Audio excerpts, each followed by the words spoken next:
am going to tell you something that the doctors could not explain, something the priests could not explain, something that, even now, after months of silence and tears and prayer, I myself still cannot fully explain. But I will tell you everything, every detail, because if I don't, it will consume me, and because I believe, with every part of my soul, that you need to hear this. My name is Ananya Rajputra. I am 26 years old. I am a princess, not in the fairy tale sense that Westerners imagine, but in the very real, very ancient, very complicated sense that comes with old Indian aristocratic blood and a family name that stretches back 7 centuries. I grew up in a palace. I grew up with expectations carved into my bones. I grew up with the weight of dynasty pressing on my shoulders like golden armor that was also a cage. And on the night of March the 3rd, at 11:47 in the evening, I died. Not metaphorically. Not nearly. Not in the poetic sense that people use when they say, "I nearly died of embarrassment," or "that music killed me." I died. My heart stopped. My brain activity ceased. The machines in the hospital, the cold, indifferent, blinking machines that don't lie, confirmed it. The chief cardiologist of the Medanta Hospital in Gurugram looked at the screen and spoke words that no one in my family had ever heard spoken about one of their own. She is gone. I was gone for 12 hours and 14 minutes, and then I came back. What I experienced in those 12 hours, that is what I need to tell you. That is what is shaking the world, though I never asked for the world to be shaken. I only asked to survive. And now that I have, I realize that survival comes with a responsibility I was not prepared for. I was prepared to be a princess. I was not prepared to be a witness. It was the night of my engagement ceremony. In Indian tradition, the engagement is not a quiet affair between 2 people in a ring. It is a production. It is a declaration. Our family had arranged a gathering of nearly 400 guests at the ancestral Haveli, the old mansion in Rajasthan that my family has owned since the 16th century. 400 people. Flowers imported from Kerala. Silk ordered from Varanasi. Jewelry that had belonged to my great-grandmother and her grandmother before her. I did not want to be engaged. Not to Vikram, at least, the man they had chosen for me. He was wealthy. He was educated. He came from the right family. By every standard that my world recognized, he was perfect. But I had spent 3 years quietly in love with someone else. Someone my family did not approve of. Someone who did not carry the right surname. Someone who was brilliant and kind and utterly wrong by the metrics of my caste and my mother's ambitions. I had said goodbye to him 2 days before the ceremony. Standing in the rain outside his apartment in Delhi, I had said goodbye and told him it was over and walked away. And I had spent those 2 days swallowing grief like broken glass, smiling through fittings and henna applications and aunties who pinched my cheeks and told me how lucky I was. By the time the ceremony began that evening, I had a headache that felt like someone had driven a spike through the center of my skull. I told no one. Princesses do not get headaches on their engagement nights. I took 2 paracetamol tablets from my purse, drank a glass of rose sherbet, and went out to smile for the cameras. What I did not know, what none of us knew, was that 3 weeks earlier, during a routine checkup that my personal physician had dismissed as stress-related tightness in the chest, a small blood clot had been forming in the left atrial appendage of my heart. The paracetamol did nothing. The sherbet did nothing. And somewhere around 10:30 that night, as I stood in the center of the mandap accepting a ring from a man I did not love, the clot broke free. The last thing I remember from that world is the feeling of the ring sliding onto my finger and thinking, with extraordinary clarity, the kind of clarity that perhaps the brain conjures at the very edge of death, I'm so tired. I'm so very, very tired. And then, nothing. Later, my cousin Priya would tell me what happened next. She said I didn't fall dramatically the way people do in films. I simply folded, like paper, like a letter being put away.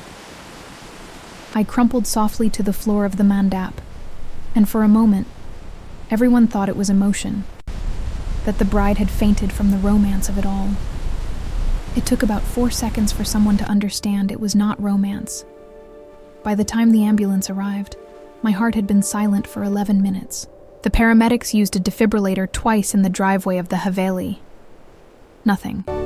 They used it again in the ambulance. Still nothing. At the hospital, a crash team worked on me for another 40 minutes. 3 attempts at resuscitation. 3 times the machine charged and discharged, and my body arched and fell still again. At 11:47 p.m., the senior cardiologist called it. I was dead. You want to know what death feels like? I will tell you exactly. Not the romantic version. Not the tunnel of light that people describe in films, though there was light, eventually. First, there was something else. First, there was the silence. I have heard silence before. The silence of libraries. The silence of early morning palaces before the servants wake. The silence of grief. But the silence that came when my heart stopped was nothing like any of those. It was a silence that existed before sound was invented. It was the silence underneath everything. The silence that music tries to express, and never can. It was so complete, so total, that it felt almost like a sound of its own. And in that silence, I became aware of something extraordinary. I was still aware. I was thinking. I was feeling. But I had no body. This is the thing that confounded me most in those first moments. The understanding that I was present, conscious, alive in some essential sense. And yet the physical weight of myself, that constant pressure of bone and blood and flesh that we carry around every waking moment of our lives, was simply gone. I did not feel lighter.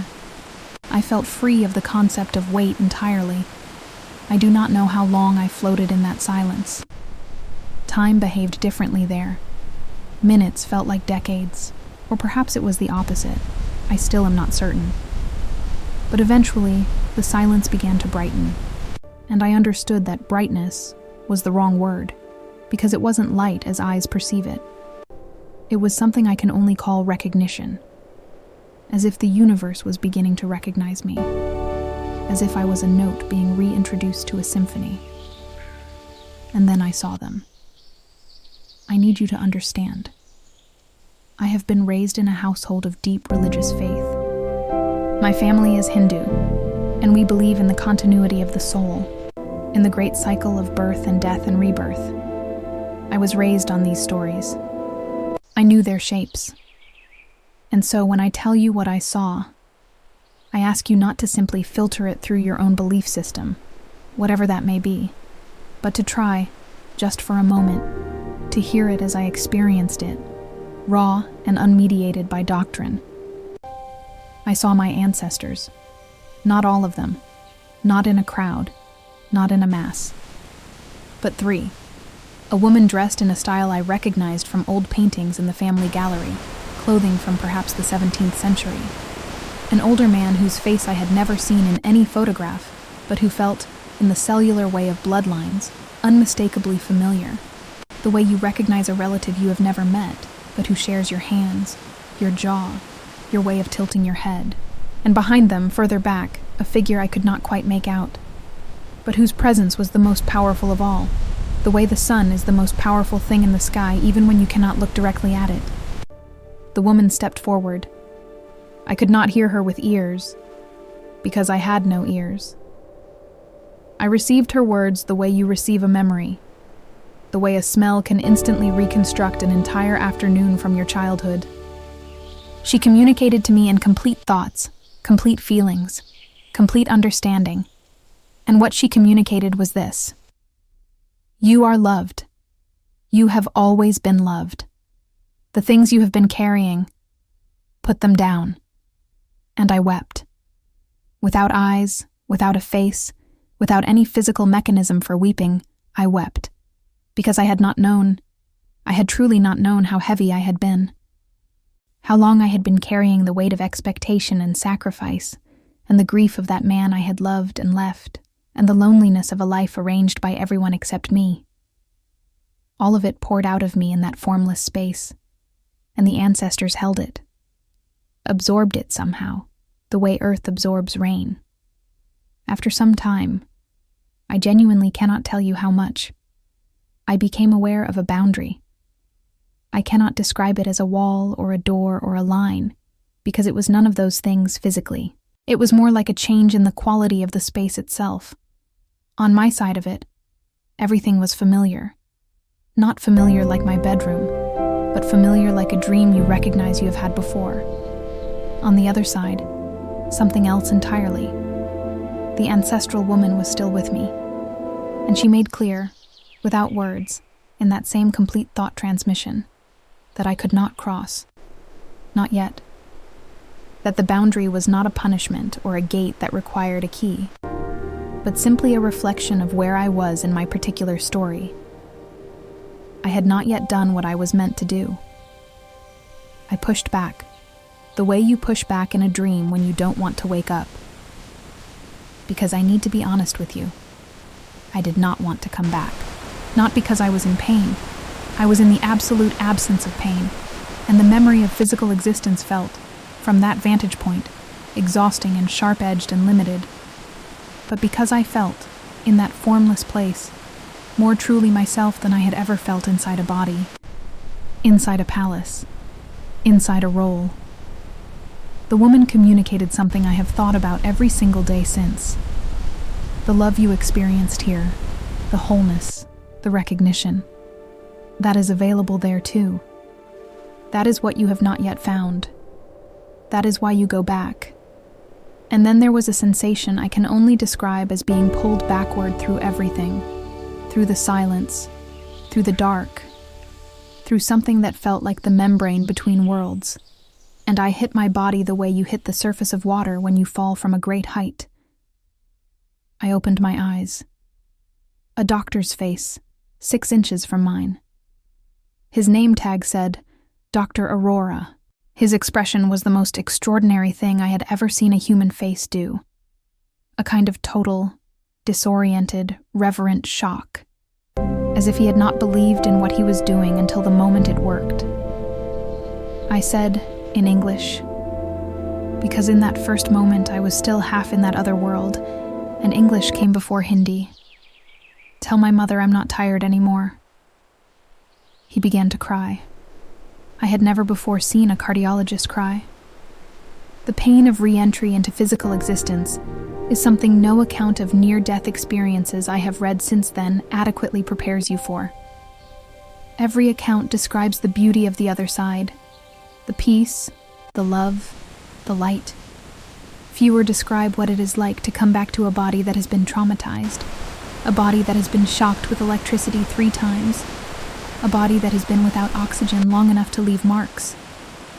I could feel every single cell of myself. That sounds wonderful. It was not at first. It was like being inside a screen.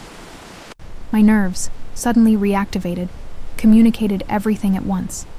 The rough texture of the hospital sheet, the cold metal of the bed rail, the overwhelming fluorescent noise of the ceiling lights, the smell of antiseptic pressing against my face like a hand. I wanted to go back. Every conscious part of me wanted to reverse what had happened and return to that formless, weightless, painless place. But I also noticed something remarkable underneath the pain. I was breathing. The rhythm of it, that simple, mechanical, miraculous rhythm of lungs expanding and contracting, was the most profound thing I had ever experienced. We do not notice breathing. We are not supposed to notice breathing. But in those first hours back in my body, every single breath was a statement, a declaration, an astonishment. I breathed and could not stop being amazed by it. My mother was the first person they let into the room. She had been in the hallway, I was told, for the entire 12 hours. She had not eaten. She had not changed out of her ceremony clothes. She stood in the doorway of the ICU room with her silk sari still on, her jewelry from the engagement still around her neck, and she looked at me the way people look at something they thought they would never see again, with a grief that had not yet caught up to the joy. She crossed the room and sat beside me and took both of my hands in hers and did not say anything for a very long time. My mother is not a woman who often says nothing. She is a woman of declarations and instructions, and deeply held, vocally expressed opinions. But in that moment, she was silent, and the silence was the most eloquent thing she had ever said to me. Finally, she spoke. She said, in Hindi, "You came back." I said, "Ma, I need to tell you some things." She said, "I know." And somehow, I believe she did. The doctors kept me in the hospital for 11 days. They ran tests, many tests. They consulted cardiologists, neurologists, psychiatrists. I understood the psychiatrists. I did not resent them. They needed to confirm that what I was describing was not a hallucination born of oxygen deprivation, and I cooperated completely. I told them everything I have told you. I answered every question. I took every test. The neurological findings were difficult to explain.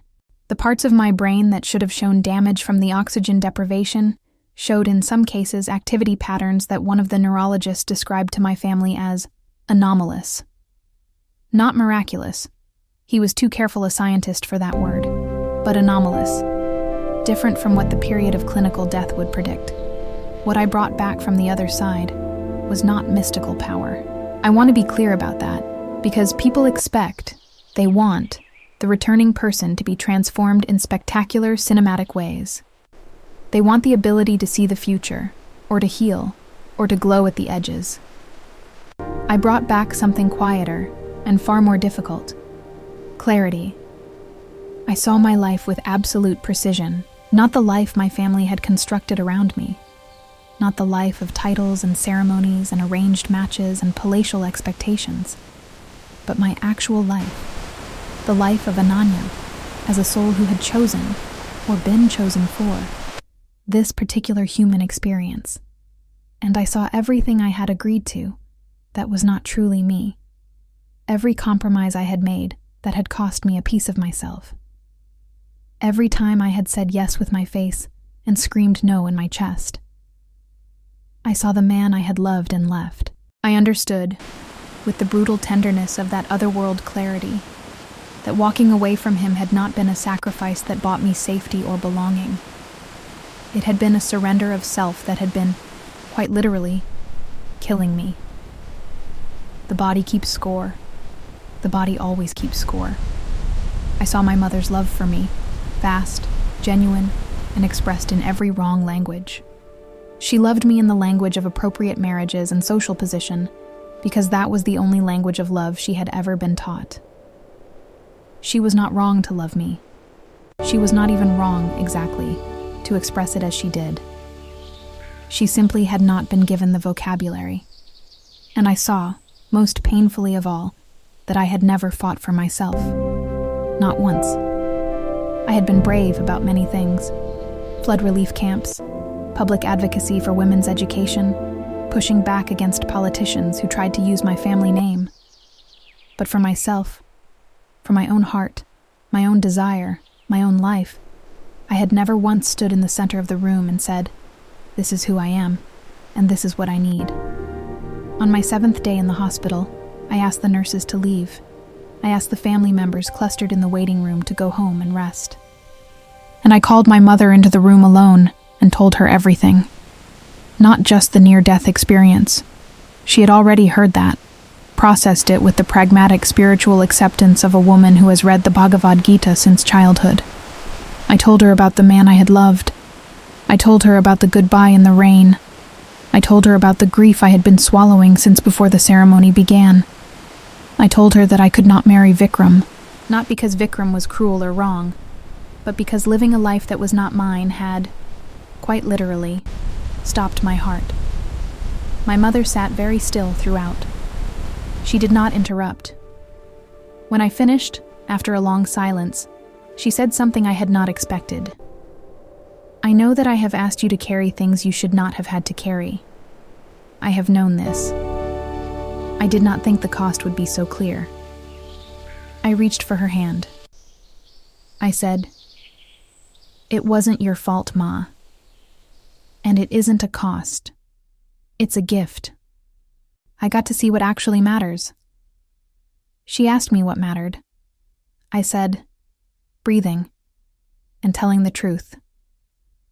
We both started crying at the same time, which, if you know my mother, is the most miraculous thing I have described in this entire account. The engagement to Vikram was called off. This was handled with as much grace as our world could manage, which was not perfect, but was sufficient. Vikram himself was, I believe, quietly relieved. He had felt the absence of genuine feeling between us as surely as I had. I called the man I had left. His name is Rohan. He answered on the second ring, which told me everything. I told him I had died. I told him I had seen something on the other side that had reorganized my entire understanding of what my life was for. I told him that I was not asking for anything immediately, but I told him the truth. He said, "I've been waiting for you to tell me the truth for 2 years."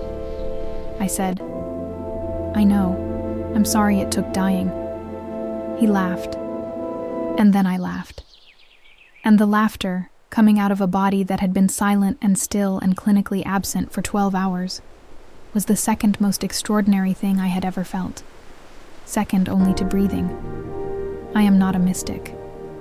I do not offer these words as proof of the afterlife, or as a religious declaration, or as a guide for how anyone else should live or believe. I am a 26-year-old woman who died for 12 hours and came back with different eyes. That is all. But those different eyes have shown me certain things I feel compelled to share. The fear we live with, the fear of disappointing people, the fear of not belonging, the fear of choosing ourselves and losing everyone else as a result, is the most expensive currency we spend. And we spend it on things that do not, from the other side, look like what we thought they were. Social approval looks very small from the other side. The number of guests at your engagement looks very small. The price of the silk and the diamonds and the flowers shipped from Kerala, very, very small. What does not look small? The moments of genuine connection. Eye contact with someone who truly sees you. A conversation where you said the true thing instead of the safe thing. Laughter in a hospital room. Rain on your face when you're saying goodbye to someone you should not be saying goodbye to. I saw all of these things from the other side.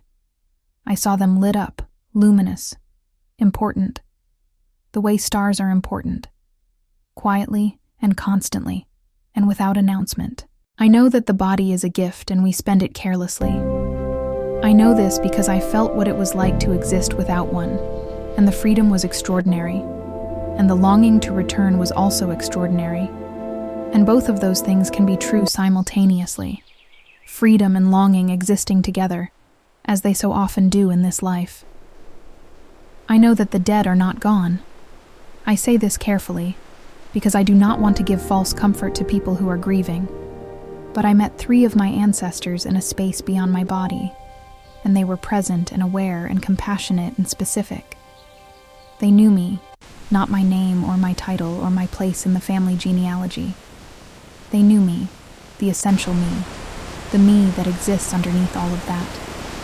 And I know, this above everything else, that love is not a reward for correct behavior. Love is not something you earn by making the right choices or carrying the right name or marrying the right person. Love is the substrate. It is what everything else rests on. I felt that on the other side as a fact, the way gravity is a fact. And every day since my return I have tried to remember it here, on this side, where it is so terribly easy to forget. People have asked me why I chose to speak. I am a princess, after all. My family values discretion. There are many things we do not discuss publicly, because the woman at the boundary told me to put down the weight, and silence was part of the weight. Because 12 hours of death gave me an allergy to wasted time that I expect to carry for the rest of my life, however long that turns out to be. Because I have received letters from hundreds of people who have had their own experiences at the edges of death, experiences they have never told anyone, because the world does not always receive these stories with kindness, and those people deserve to know they are not alone. And because, I will be honest, completely honest, which is after all the only promise I made when I came back, telling it is the only way I know to stay true to what happened. Every time I tell this story, it becomes real again. Every time you receive it, something is transmitted that I cannot name, but that I believe matters deeply. I breathe. I tell the truth. I hold Rohan's hand and feel the extraordinary, quiet, taken for granted miracle of another person's warmth. I put down the weight. I remember the light. Ananya Rajputra, Jaipur.